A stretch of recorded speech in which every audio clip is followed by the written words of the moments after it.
Bapak, Ibu, saudara-saudariku yang terkasih dalam Tuhan kita Yesus Kristus, salam sejahtera untuk kita semua. Berkat Allah yang Maha Kuasa senantiasa menyertai kita. Marilah kita mendengarkan dan merenungkan bacaan-bacaan kitab suci hari Senin tanggal 30 Agustus tahun 2021. Bacaan pertama dari surat pertama Rasul Paulus kepada jemaat di Tesalonika, pasal 4 ayat 13-17a. Selanjutnya kami tidak mau, saudara-saudara, bahwa kamu tidak mengetahui tentang mereka yang meninggal, supaya kamu jangan berduka cita seperti orang-orang lain yang tidak mempunyai pengharapan. Karena jikalau kita percaya bahwa Yesus telah mati dan telah bangkit, maka kita percaya juga bahwa mereka yang telah meninggal dalam Yesus akan dikumpulkan Allah bersama-sama dengan Dia. Ini kami katakan kepadamu dengan firman Tuhan. Kita yang hidup, yang masih tinggal sampai kedatangan Tuhan, sekali-kali tidak akan mendahului mereka yang telah meninggal. Sebab pada waktu tanda diberi, yaitu pada waktu penghulu malaikat berseru dan sangkakala Allah berbunyi, maka Tuhan sendiri akan turun dari sorga, dan mereka yang mati dalam Kristus akan lebih dahulu bangkit. Sesudah itu, kita yang hidup, yang masih tinggal, akan diangkat bersama-sama dengan mereka dalam awan menyongsong Tuhan di angkasa. Demikianlah sabda Tuhan.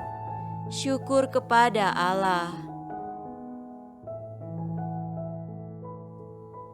Tuhan beserta kita sekarang dan selama-lamanya. Inilah Injil Yesus Kristus menurut Lukas. Dimuliakanlah Tuhan. Injil Lukas pasal 4 ayat 16-30. Ia datang ke Nazaret, tempat ia dibesarkan, dan menurut kebiasaannya pada hari Sabat, ia masuk ke rumah ibadat, lalu berdiri hendak membaca dari Alkitab. Kepadanya diberikan kitab Nabi Yesaya, dan setelah dibukanya, ia menemukan nas di mana ada tertulis, "Roh Tuhan ada padaku, oleh sebab ia telah mengurapi aku untuk menyampaikan kabar baik kepada orang-orang miskin. Dan ia telah mengutus aku untuk memberitakan pembebasan kepada orang-orang tawanan dan penglihatan bagi orang-orang buta, untuk membebaskan orang-orang yang tertindas, untuk memberitakan tahun rahmat Tuhan telah datang." Kemudian ia menutup kitab itu, memberikannya kembali kepada pejabat, lalu duduk. Dan mata semua orang dalam rumah ibadat itu tertuju kepadanya. Lalu ia memulai mengajar mereka, katanya, "Pada hari ini, genaplah nas ini sewaktu kamu mendengarnya." Dan semua orang itu membenarkan dia, dan mereka heran akan kata-kata yang indah yang diucapkannya. Lalu kata mereka, "Bukankah ia ini anak Yusuf?"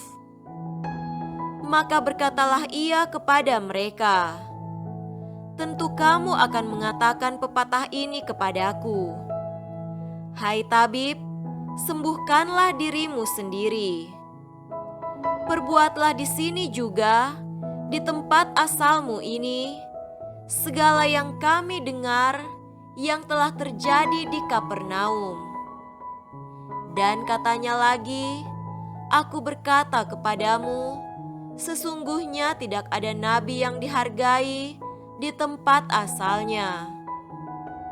Dan aku berkata kepadamu, dan kataku ini benar.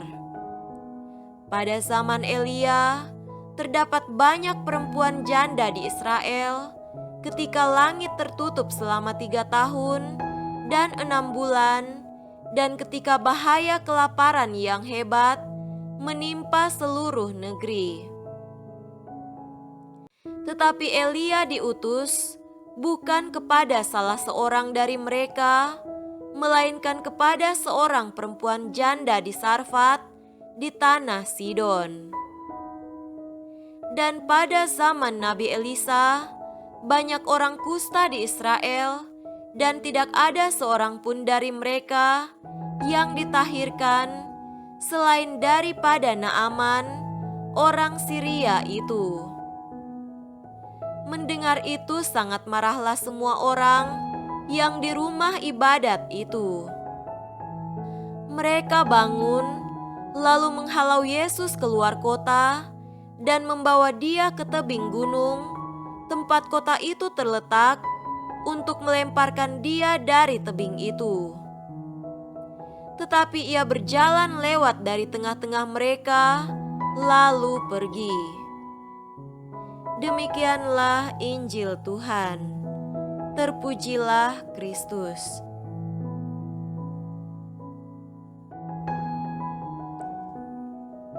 Saudara-saudariku yang terkasih dalam Tuhan kita Yesus Kristus, tema renungan kita pada hari ini adalah janganlah putus asa bila kita ditolak. Kita mungkin tidak asing dengan peribahasa ini.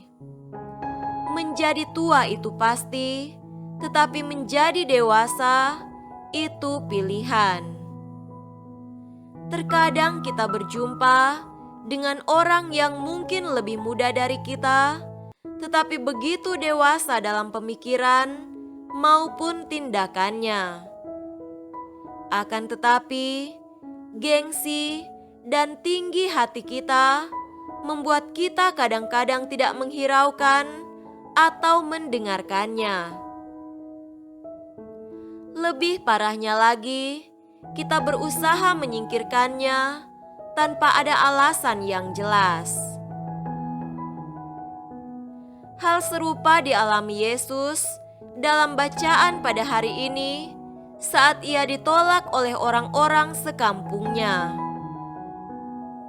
Yesus ditolak bukan karena ajarannya yang menyimpang atau karena ia telah melakukan hal yang salah, tetapi karena mereka tahu dan kenal siapa Yesus beserta dengan keluarganya. Mereka tidak melihat Yesus sebagai Mesias atau utusan Allah, tetapi mereka melihatnya lebih sebagai seorang pribadi yang mereka kenal sejak kecil. Latar belakang keluarga juga turut menjadi alasan bagi mereka untuk menolak Yesus. Selain itu, mereka merasa rendah diri karena diajarkan oleh seorang yang lebih muda dari mereka. Terhadap penolakan itu, Yesus tidak melawan sedikit pun dan menghadapi dengan tenang.